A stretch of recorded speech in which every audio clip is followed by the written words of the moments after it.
Merci bien, Nicolas. Chers amis, il sera sans doute très difficile à vous enthousiasmer de la même façon qu'a fait notre ami Mario Borghesio, ami depuis des décennies, je peux dire.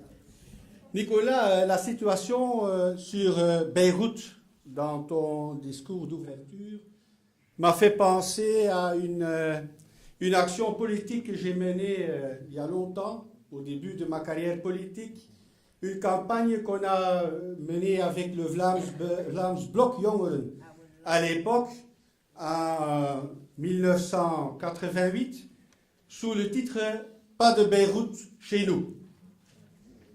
Il y a longtemps. Et quelques années après, en 1991, on a eu des émeutes immenses dans les communes de Forêt et de Molenbeek-Saint-Jean.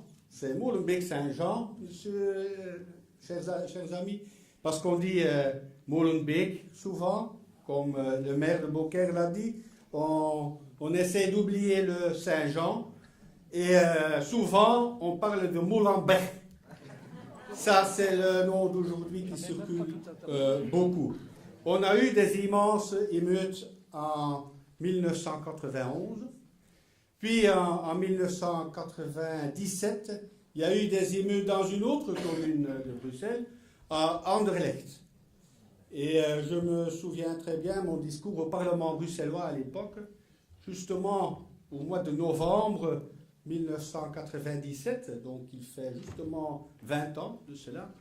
Et pendant mon discours dans le Parlement bruxellois, il y avait des hurlements hystériques de la part des socialistes. Le parti socialiste était choqué d'entendre dire la vérité dans ce Parlement. Il y avait même un démocrate chrétien qui disait pendant ces hurlements, mais arrêtez-vous, taisez-vous pour une fois qu'un Belge dit la vérité. J'avais même le soutien de certains démocrates chrétiens. Et où est-ce qu'on se trouve aujourd'hui? Eh bien, le 11 novembre, de nouveau, il y a eu des émeutes immenses dans le quartier de la Bourse à Bruxelles. Il y avait un match de foot entre le Maroc et Côte d'Ivoire. Et du coup, ils ont dû fêter. Et ils ont démoli des tas de vitrines de magasins. Ils ont volé dans les magasins. Ils ont mis le feu dans les magasins. Et sous directive de la politique, la police était obligée de les laisser faire parce qu'on ne voulait pas mettre d'huile sur le feu. Il faut laisser faire. Pendant 40 minutes, ils ont tabassé partout, ils ont démoli partout les propriétés des gens, ils ont essayé de mettre le feu. Le 15 novembre, semaine après, il y avait un social media figure qui est venu de la France d'ailleurs, un certain Vargas 92 ou quelque chose comme ça. Et de nouveau, il y a eu des émeutes immenses, place de la Monnaie cette fois-ci. Mais comment est-ce qu'on est arrivé jusque-là? Nous, on a vu venir tous ces problèmes déjà dans les années 80, dans les années 90. Il y avait l'immigration immense, massive, incontrôlée, qui a fait en sorte que les Bruxellois de souche, les Molenbeekois de souche, ont été chassés de leur commune, de leur quartier, rue par rue, maison par maison. Ceux qui avaient les moyens ont pris la fuite. Et tant pis pour les autres Bruxellois de souche qui étaient obligés de rester là. C'était grave. Je me souviens très bien le moment où le dernier bistrot de Bruxellois a fermé ses portes parce que la patronne n'en pouvait plus. Donc elle a décidé de quitter les lieux. Donc où est-ce qu'on est arrivé jusque-là? Il y avait des politiciens, notamment de la partie socialiste, Philippe Moureau, l'inventeur de loi sur le racisme en Belgique. Ce Philippe Moureau a dit dans les réunions des socialistes, voilà, on a un gros problème. Selon les prévisions, notre parti tombera assez vite sur les 6% si nous ne changeons pas notre politique. Ils ont décidé de se diriger vers les nouveaux Belges, les nouveaux arrivés de toutes sortes, mais dans ce cas-là, à Molenbeek-Saint-Jean, c'était surtout des Marocains. Donc il est allé boire du thé avec l'imam, il a défendu aux policiers, si nécessaire, de faire quelque chose, de laisser aller, parce que c'est notre électorat, il faut laisser ces gens tranquilles. Et résultat, aujourd'hui, Molenbeek, c'est le Casbah. C'est dangereux d'y promener, surtout n'y allez pas avec une caméra ou un appareil de photo, c'est vraiment dangereux.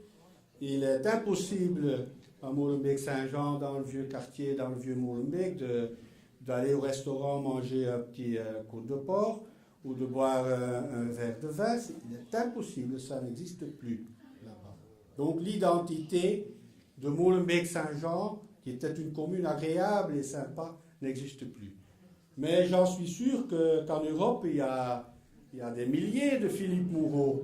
Il y en a évidemment en France, il y en a en Allemagne, il y en a en Italie qui se sont dit pour un nouveau électorat, il faut changer de politique. Notre électorat va vers d'autres horizons, donc il faut changer de politique. Et voilà où on en est aujourd'hui. Il y en a qui disent, chers amis, l'identité, ça n'existe pas.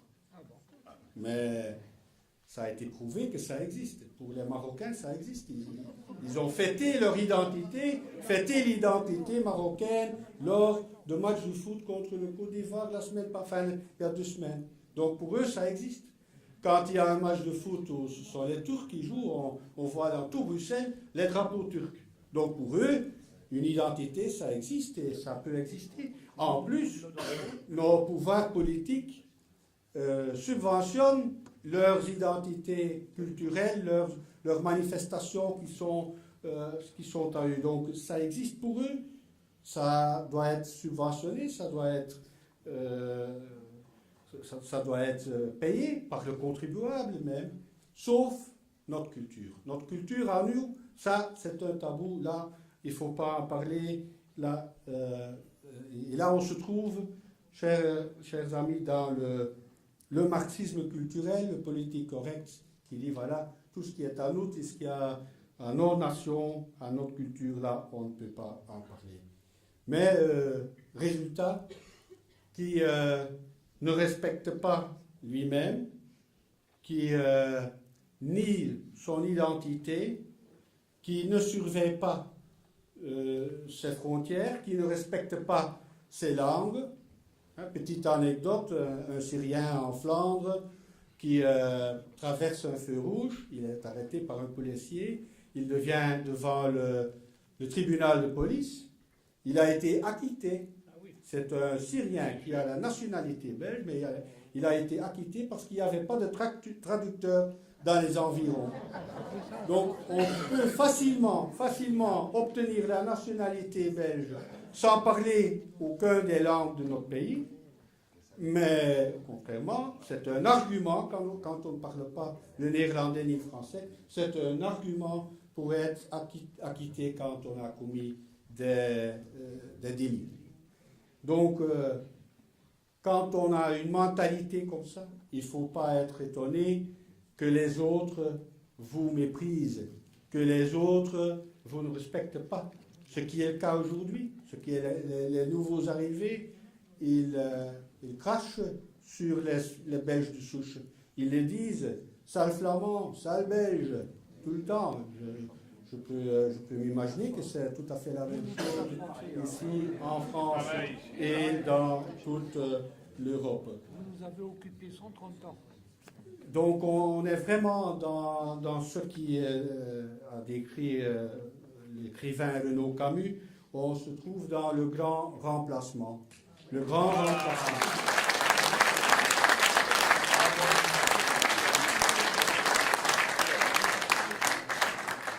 Et on a parlé les crèches dans certaines communes en France, comme en Hénin-Beaumont par exemple, mais c'est dans beaucoup de choses qu'on constate la même chose. À Bruxelles, on ne parle plus de marché de Noël, c'est plaisir d'hiver. On va même si loin que les œufs de Pâques, ça n'existe plus. Ça n'existe plus, ce sont maintenant des œufs à cacher. Des œufs à cacher. Donc, vous imaginez qu'on ne peut pas être respecté par les autres quand on nie son identité, son culture d'une façon pareille. Ça n'est pas accepté ou ni vu comme une signe d'ouverture, mais par contre, ça est considéré comme une preuve de faiblesse.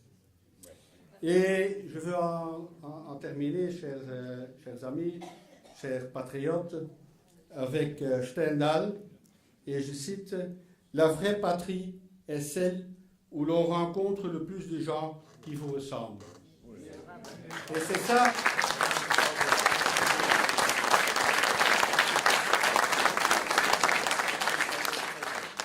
C'est ça le danger du futur, chers amis, qu'il n'y aura pas assez de gens qui rassemblent nos enfants, nos petits-enfants, dans le futur, dans nos pays respectifs européens. C'est ça le combat qu'il faut mener. Et ça demande effectivement, ça demande un changement de mentalité total, et ça demande un combat intégral. Il faut combattre les gens, combattre les Français, convaincre